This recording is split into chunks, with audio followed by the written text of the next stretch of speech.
स्कॉर्पिओची धडक, महिलेचा मृत्यू, मुलगी गंभीर. शिरपूर तालुक्यातील सुळे गावातील भाविक आई सप्तशृंगी गडावर पदयात्रेसाठी जात असताना भरधाव स्कॉर्पिओ वाहनाने धडक दिल्याची घटना मुंबई आग्रा महामार्गावरील दहिवद शिवारात घडली.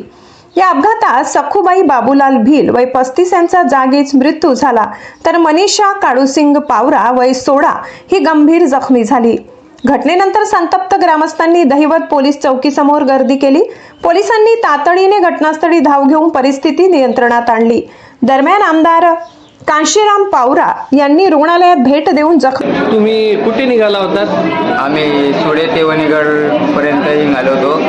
पण आम्ही येताना मागून गाडी आली.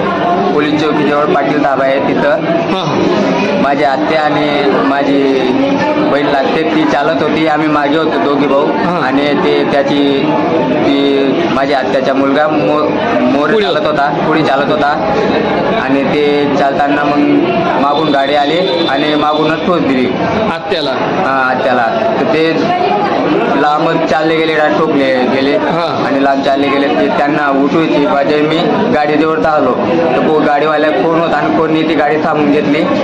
आणि मग आत्याजवळ गेलो तर आत्या गंभीर होते, रक्तवाद होतं. मग मी गाडी टाकलो, तसंच डायरेक्ट दवाखान्यात घेऊन आलो. आता त्या नाही. आता ते नाही, वारून गेले ते.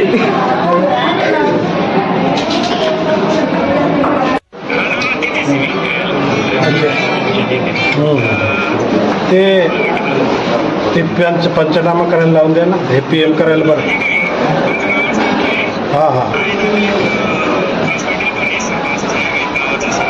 हां मी कॉटेजला आहे आता.